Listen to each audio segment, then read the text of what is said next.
I made. And we're live. Welcome to June, folks. Gosh, where's 6 months of the year gone? Wowzers. Hey, here we are, another Men as Allies, or Men's Voices, or whatever you wish to call it.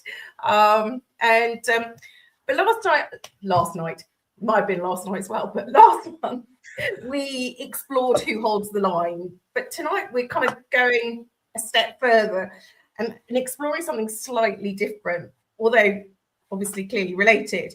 What happens in those moments that don't happen in isolation, and what happens when they repeat? Because ultimately that's where culture gets created, because it rarely arrives all at once. It's just those small moments. It's built slowly, quite often invisibly, and then suddenly you realize it's become part of the norm.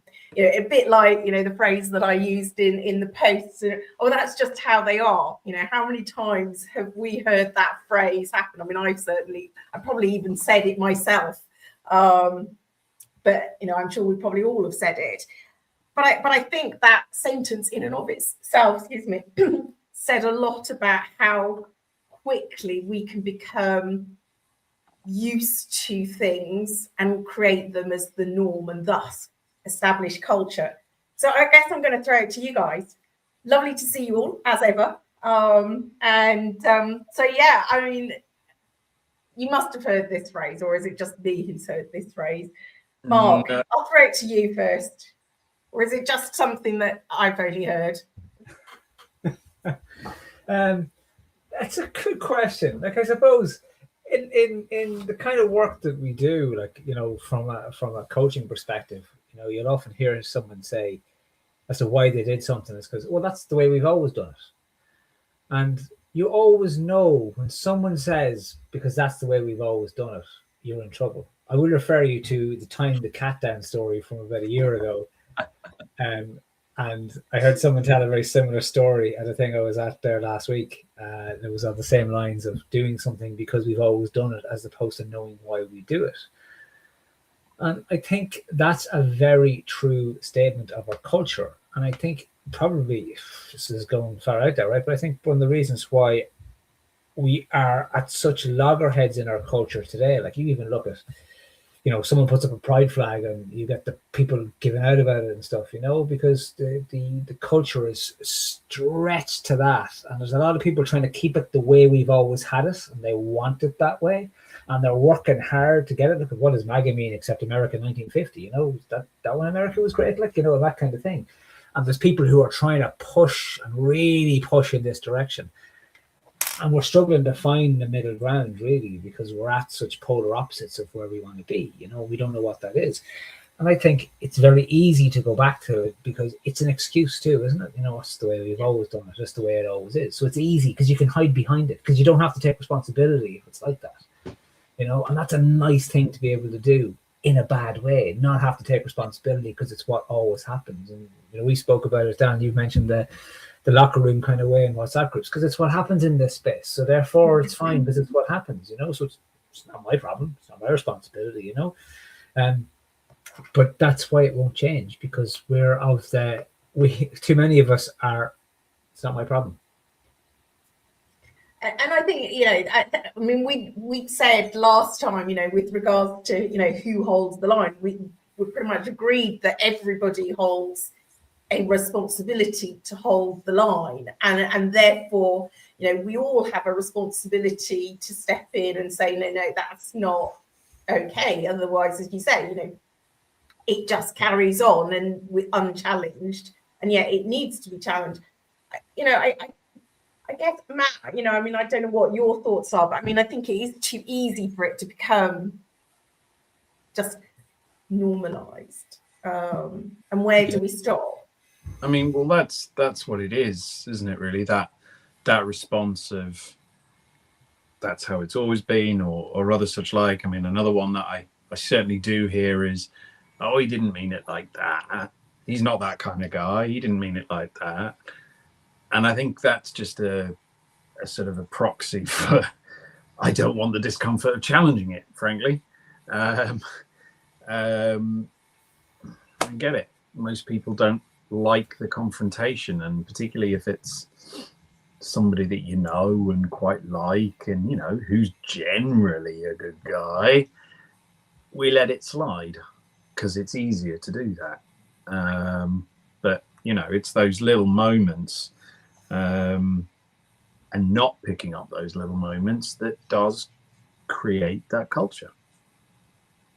Yeah, and I'm sure you know, Dan, I'm sure you'll have some thoughts. I think, you know, certainly from you know, a woman's perspective, you know, we almost dare I say it, slightly got used to that. Do we like it? No. Yeah, have we got used to that? So one of my least favourite phrases from my previous life in working in a broadcast career, and the engineers used to use it all the time, was work around. I'm like, no, guys, we don't work around. We fix stuff. We don't work around. And that phrase you said, Laura, it's a workaround, isn't it? Oh, I didn't like that, but oh, he's just like that. It doesn't mean any harm. It's a workaround. I don't have to deal with it. I'm gonna dodge around it. And you know, culture is what's created in those moments, what we are and aren't prepared to accept, and especially collectively. And if we're afraid of change and clinging to some imagined version of the past, we're missing what it is to be human, what it is to be here on this earth now, which is to grow and evolve and change. That's the game, right? One of the only thing probably we can guarantee in life is change. Everything changes always. Nothing stays the same. So it's a fool's errand to be clinging to something that's gone. And we have to collectively decide that we're not going to have this anymore. We're not going to let these things slide. We're not going to let them go. We don't have to fall out with people. We don't have to be rude and confrontational with people, but we can just say quietly and calmly, nah, that's not going to fly. I'm afraid that's not acceptable. Most people, when you do that, they will climb down. They'll go, oh God, sorry. Oh no, what have I said there? They're not going to turn it into a confrontation, because a lot of people are saying that because it's habitual, because it's old jokes that have often got a laugh in the past. There's all sorts of reasons why we do it. Most of us don't have bad intentions, and that's why we all need each other to reflect it back to each other. I have said and done some really stupid things in my life, and actually I wish someone had said to me sometimes, because as you can tell, I don't mind talking, and sometimes with a drink inside me and the mouth going, I wish someone had gone, Dan, mate, no, that doesn't fly. And it's interesting you say that, because, you know, the thing that was going through my head as you saying that, you know, is that actually I think women as well can, you know, equally say things that exactly that, you know, that we shouldn't have said it, not because we were necessarily setting out to harm somebody or be vicious, just because our lens of the world is one way and somebody else is a different way. And isn't that just human nature? I don't, you know, and I wonder whether just sometimes it is just saying, no, actually, this is a different perspective. This is how I am receiving it, what you're saying, and that doesn't sit well with me. I mean, have I massively oversimplified it? Well, laughing. I'm assuming that I have massively oversimplified it. No, I don't think so. In many ways, like, you know, it does come to a perspective thing. Because I was only thinking earlier, I was preparing something for a talk I have to do in the morning, and I was talking about perspectives. And one of the pieces I was talking about was how our own perspective is very narrowed, and it's narrowed into this. This is what we see here. You know, this is generally our perspective. You know, and you know, if somebody gets involved in coaching, the job in the coaching is to expand it, is to bring it out like this. So suddenly your perspective is shifting out, and it's becoming more and more. And I think, and I was talking to someone about the idea of, you know, from a management perspective, you know, you only have your one way of seeing things, but you have to incorporate the other perspectives in order to be able to see the bigger picture, in order to make decisions in that bigger picture. So it is narrowed down to a perspective. but the perspective is bought into by the culture that we exist within, and it's sold to us by that culture that we exist within. So we are given this is your culture, and we go, okay, that's my perspective on this is what I take, and I hold, okay, grand, that's fine. And without it being challenged, it doesn't change. We hold on to that, and we hold on to that tight, because again, it's easy, it's given to us. We don't need to challenge it, we don't need to question it, and away we go. You know, if I like, you look at Ireland as a country, right? I grew up in a very, very Catholic country, and you know, everything was through that lens. Everything was, up until sometime in the mid 90s, the bishops could still declare what time a nightclub had to close at. It was bananas, you know. But that's where we still were, and today it's gone the opposite way completely, you know. And maybe we don't have a perspective in some ways for it, like, you know, there's a bit of a moral ground that we're struggling to find. And again, like I said at the start, it's from here to here, you know, we need to try and close that gap. But it is that perspective thing, and you know, it's easy to just accept that perspective, because then I don't need to do any work on it. Then that's the way it's always been, and that's fine. So therefore, I can continue down this road, because this road it's laid out in front of us. There you go. This is a nice little handy perspective, you know. So you can just stick to that and then keep those blinkers on, and you're fine. And I guess the thing is that actually, at that point that you keep the blinkers on, you've lost your sense of curiosity. You have, you know, and effectively you could be, you know, I've got this image in my head of effectively you're bulldozing your way through. In effect, you've kind of ignored the people around you, and you know, when that comes to, you know, women and young women, that can actually be potentially quite damaging if a man has just kind of lost all sense of perspective of the impact that they are creating. I mean, that's, to be fair, true of anybody, but I know, thoughts, Matt? Yeah, I mean, I think that's one thing that I've had to really learn and reflect upon by sort of engaging in this. Like, I guess my perspective previously probably would have been, I'm not causing any harm here. Mm-hmm. But actually, safety isn't the absence of obvious harm.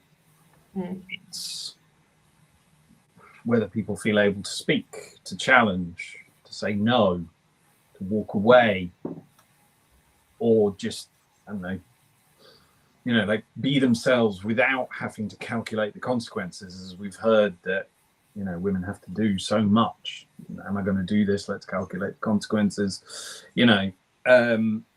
So I think my perspective that I am now recognizing I need to change is that fact that the absence of obvious harm is not equal to safety, and sort of needing to challenge that perspective and broaden out a little bit, because that's, again, I think we've mentioned this before, you know, that perspective of, well, I'm not causing any harm, so I don't need to do anything about it, is a very understandable, I like to think so because I felt it, understandable position for most men to come from. I've got enough on my plate, I'm not causing any harm, therefore I don't need to worry about it.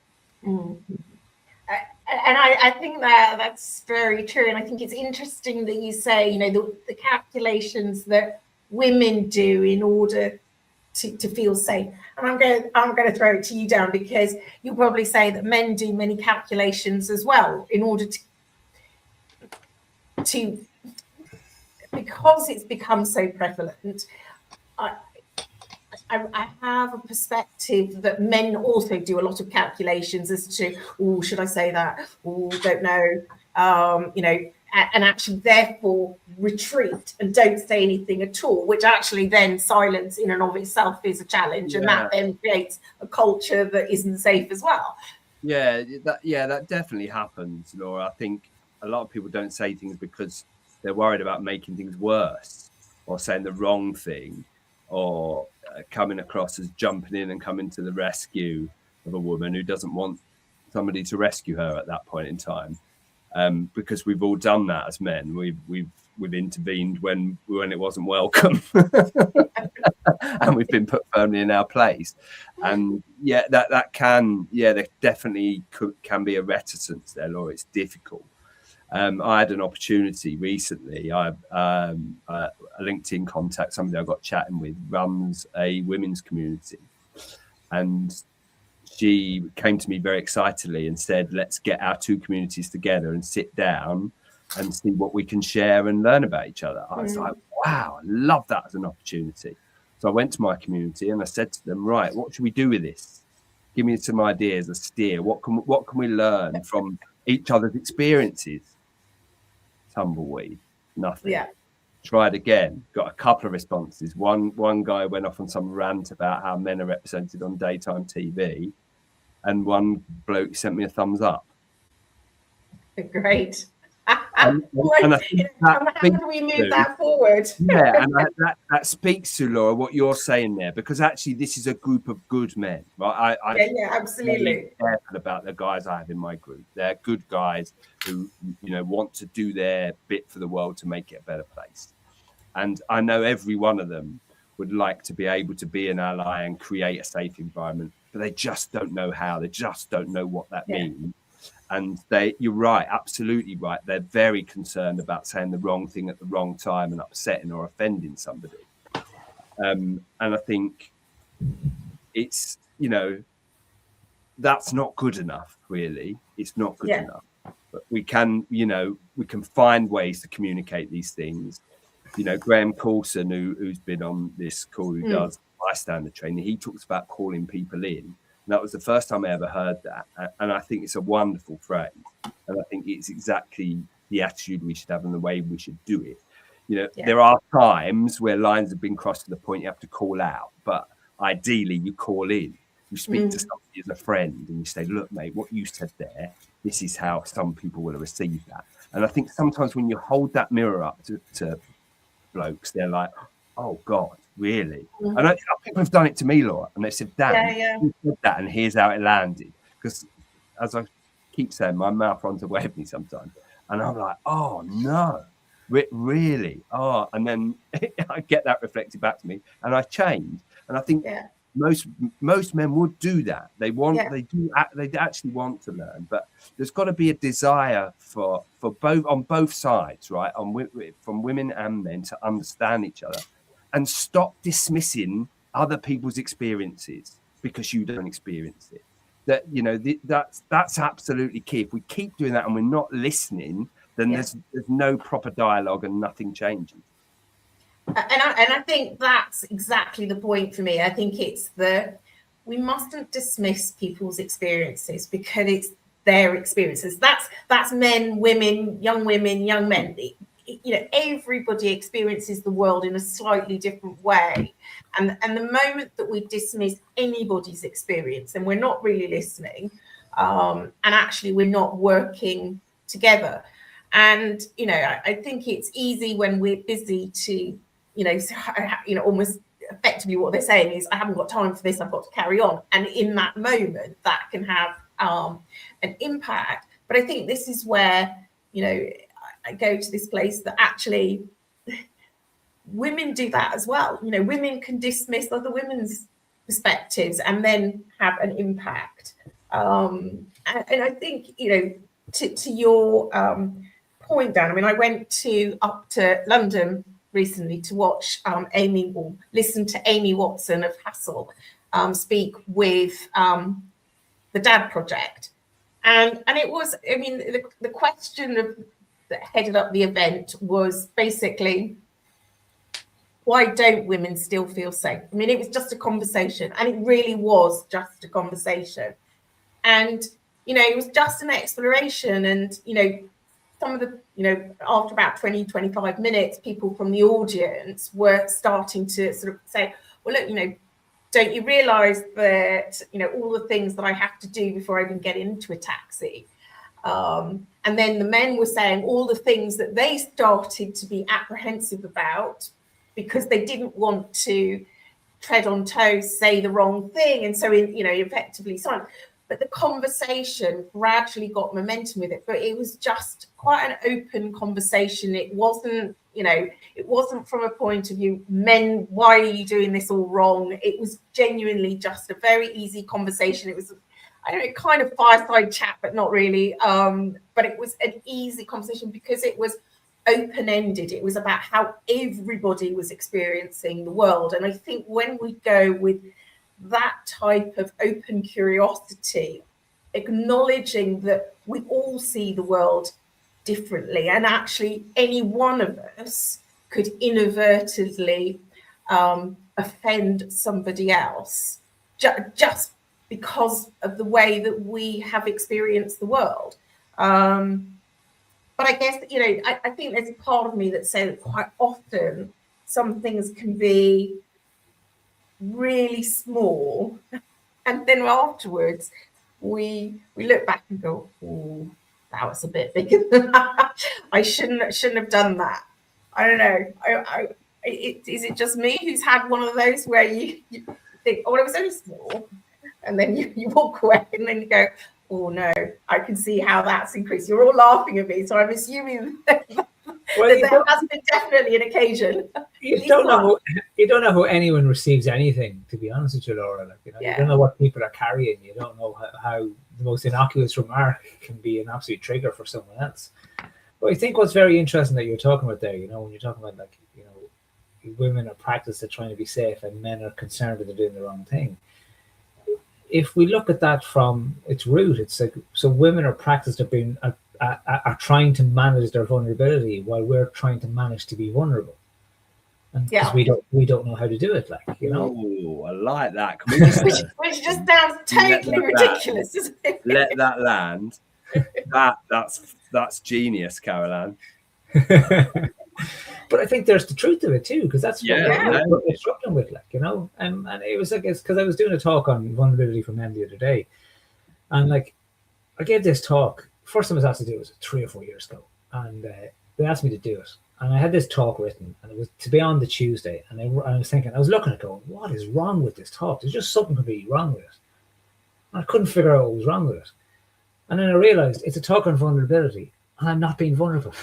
How can I talk about vulnerability and not be vulnerable? How can I keep myself out of the talk? Like, so they called me actually on the Monday and said, listen, something's come up, we need to postpone by a week. And I was like, thank God, like, brilliant, right? So that I could actually sit and go, right, well, I'm talking about vulnerability, where do I fit into this? But it's not just a perfect example of how my protection was so strong that I even wrote a talk on vulnerability and didn't include myself being vulnerable in it. Like, that's how much we protect ourselves, and that's how hard it is to struggle to be vulnerable. Like, because even when you're talking there about men struggle to speak to women, like, we struggle to say the right thing, because Christ, we struggle to be vulnerable with our wives. You know, we struggle to be vulnerable with our partners. So to be vulnerable with someone else, that's such a stretch for us, because we're so well protected in our suit of armor, in our safety, in our sense of safety, that's just so unsafe.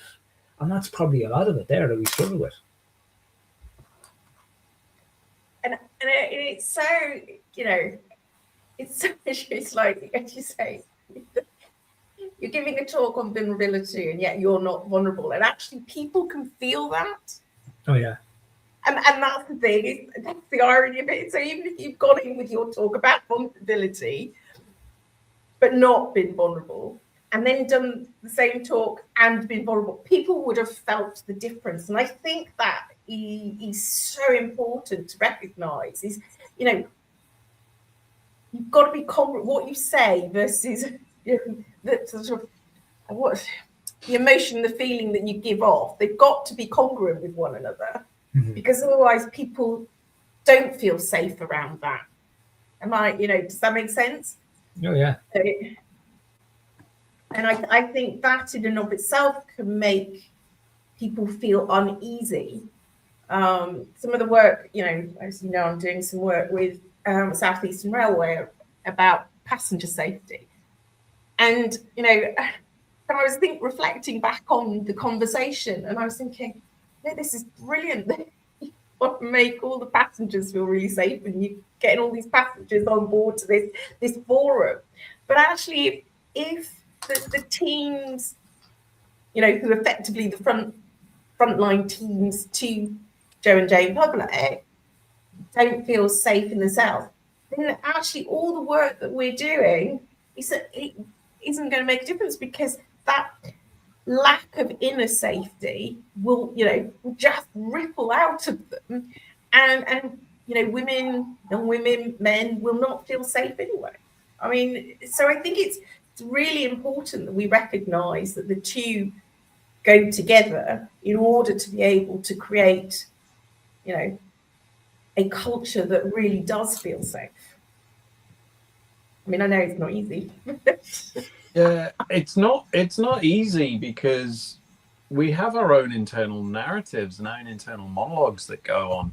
Like, I'm sitting here just reflecting on all of this and going, it was the point that you made, Mark, about, we're not necessarily able to be vulnerable with our wives and our partners. And I was thinking, yeah, damn right. That when I think about being vulnerable with my wife, I'm then like, but is she then going to think less of me because that's not the typical masculine role? I should be the strong one.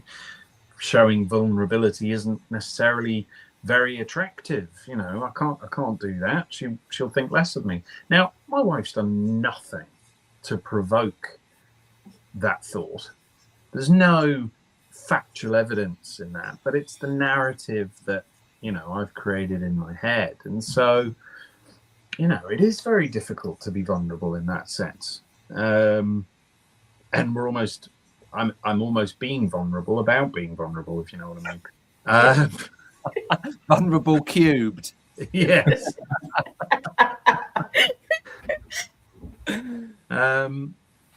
So yeah, but that's just how culture builds up, though, isn't it? That is culture, isn't it? That's spot on. We all have that. That's been given to us. That rule's been handed to us, and it is. This is the terrain we're treading, isn't it? As men, is having to appear to be strong and in control and unflustered and stoic, but also be vulnerable. And it's like, well, how do the two marry up? And actually, what they really are is one and the same thing, two sides of the same coin. When you are grounded and centered in who you are, and you know yourself, and you've done all your soul searching, and you've done all your healing and inner work, you get to take the armor off. And when you take the armor off, strength and vulnerability are one and the same thing. When the armor's off and you're vulnerable and you're out there and you're an open book because you haven't got any wounds and nobody can trigger you, that's when you're a strong man, somebody who puts out the energy of safety, Laura, and people feel safe around men like that, and they're drawn to men like that because sadly they're few and far between.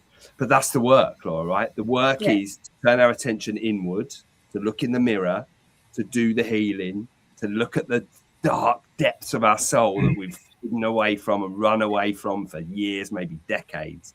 Face all that stuff. Use things like forgiveness. Use things like letting go. Face it all and let it go. Then, when you're in that nice, present, grounded, clear state, ask yourself, what sort of world do I want to create? What sort of world do I want to live in? Do we want to live in a world where our women and girls don't feel safe? No, we do not. Right. So what can I do with what I've got right now to change that? And I think that's it. I think, what's going through my mind right now is that, all too often, I think we see something as an outcome. It is, we are going to have a culture that is like this, but actually culture is a process. It's little things over time that accumulate, whether that's ourselves recognizing in the moment how we're evolving and just not accepting the status quo. And I think you've alluded to it there in what you've said, Darren, the fact that, recognizing where we're at, what is the world that we want to live in, and how does that look like? That's not something you get. If I think of my own journey of the last 10 years, I kind of knew the world that I wanted to live in and how I wanted to live my life. But I'm still endeavoring to adapt bits of it now, but it's by having that awareness and that curiosity in order to explore those things rather than the retreating and silencing ourselves, because otherwise we're not going to make any progress. And, when, in that sense, then the status quo remains. But I guess, therein lies the thing is culture isn't built all at once. It's built like one conversation, one choice, and one moment in a time, and it just builds through that. But yeah, you know, what we silently, you know, ignore and just pretend it hasn't happened will very quickly become the norm and very quickly become culture if we are not being conscious about the decisions we make, the conversations we have, the things that we choose to ignore. So I am very conscious of time because I know Mr. Caroline has to rush off. And for once, I'm going to endeavour to make it to 7 o'clock and actually cut the time on time. Anyway, as ever, thank you, folks. We will see you next month. Any last final foods for thought?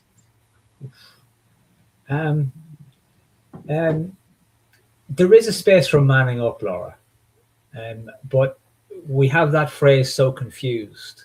You know, manning up has always been, you know, tough it out, do it regardless, you know, which there's value in that too, right?